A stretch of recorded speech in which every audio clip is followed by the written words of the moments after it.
السلام عليكم ورحمة الله وبركاته. ازيكم يا حبايبي؟ عاملين ايه؟ وحشتوني كلكم، كل سنة وانتم طيبين.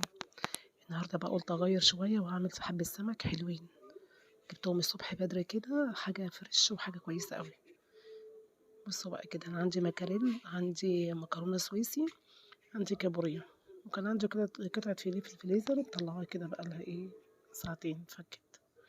بصوا بقى، انا عندي هنا، عندي كمون، وعندي ملح، وعندي هريسة بس الهريسة باردة، وعندي حاجة باجيبها من العطار اسمها خلطة السمك، وليمون.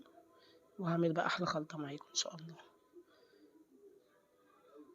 كتر الليمون شوية، وهنا قرن فلفل حامي عشان طبعا الهرسة ديت مش حامية. تمام. زي ما انتوا شايفين كده عملت خلطة حلوة، هزودها شوية ملح، وهبتدي بقى ايه أتبل السمك بتاعي. سهلة جدا مفيهاش أي حاجة. أنا بعد ما قفلت الفيديو أنا حطيت توم، عشان أنا محطتش توم قدام الكاميرا، بس افتكرت في الفصل وحطيت توم. تمام. أنا هنا كده حيقت السمك معايا المكرونة. هنا بقى عندي صينية فرن، حطيت فيها ردة، وهحط فيها السمك المكاريل. زي ما انتوا شايفين كده السمكتين المكاريل دولت انا فاتحاهم وشايله الشوك ومخليهم زي الفل، يعني الاكل على طول. هرش عليهم رشة كمون ورشة ملح، يعني يدوا ايه تحقيقة كده قبل ما يخشوا الفرن. لما تطلع من الفرن بقى هعمل لها خلطة تاني. وادي كده عصرة ليمونة عشان يشرب اللحم كده في قلب بعض ويدي طعم حلو. تمام. ادي قطعة فيليه بقالها كتير في الفريزر، جبت لها سمك مخصوص وشغلتها معايا ما ركنتهاش. هقطعها زي ما انتوا شايفين، وهتبلها بنفس التتبيله اللي عملت بيها المكرونه. تتبيله خفيفه وان شاء الله هتعجبكم. ما فيهاش حاجات كتير قوي، ما فيهاش مكونات كتير. والهريسه كانت عندي في الفريزر، بس زي ما انتوا شايفين كده بقى. هنا الكابوريا جميله جدا، طعمها حلو. احط عليها شويه ملح، شويه كمون. بحاول احط نفس البهار اللي انا بحطه في كل خطوه معايا في كل خطوه، عشان يبقى الاكل كله طعمه واحد، بيدي تيست واحد. حطي بقى بصلايه، حطي طماطمايه، قرن فلفل، يعني حطي اي مكون يعجبك انت. الشوربه بتاعتها جميله جدا، انا بشرب الشوربه بتاعتها.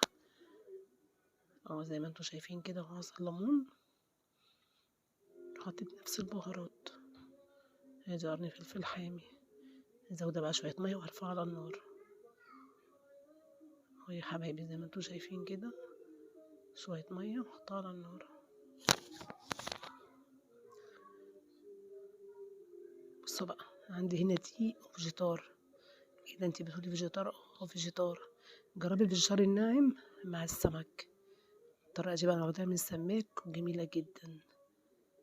خلي السمك يقرمش معاكي ولونه جميل وطعمه حلو. مع الدقيق نحط فيجيتار ناعم، عايزه بقى حار عايزه بارد اللي انت عايزاه. بصوا السمكيه كده بتتبرم، المكرونه دي بعرف ان هي بتتبرم. اي سمك تاني ببططيها، دي بتبرونيها. هنعمل بقى شويه رز صياديه معاكم ان شاء الله هيعجبكم. هقطع بصلايه كده حلوه. تمام. احط معاها قرن فلفل اخضر، اهو زي ما انتوا شايفين كده.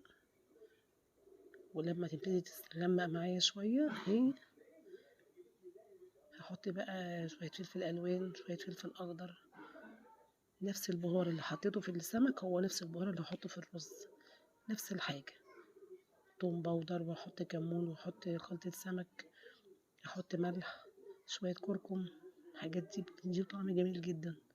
وشوية ملح. هغطيه بقى، اول ما ينزل يلمى المية ديت هنزل عليها بالرز. شايفين غليت معايا، خلي ريحة البيت جميل جدا.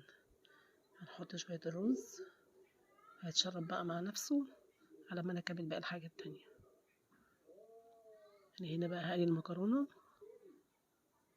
بصوا الفيجيتار فعلا بيعمل فرق كبير قوي، يعني انا اول مرة اجربه وقال لي عليه سماك، عجبني جدا. وهنا طلعت المكاريلي من الفرن بعد ما استوى. الخلطة بقى بتاعته ديت حطيت توم، على هريسة، على خل، على ليمون، على كمون، على توم باودر، على توم فريش، وجزر. الخلطة اللي انت عايزاها اعمليها، اللي هتسقي بيها السمك وادخله تاني في الفرن. هياخد بس تشميعة كده تحت الشواية. هنا الكابوريا معايا كانت خلصت، والسمك كنت بقليه اهو زي ما انتوا شايفين حبايبي. ادي كده الكابوريا وادي السمك، وعملت شوية طحينة وشوية سلطة. أكل في منتهى الجمال وريحته جميلة جدا وطعمه أحلى. يا رب أكون فدتكم بمعلومة. السلام عليكم ورحمة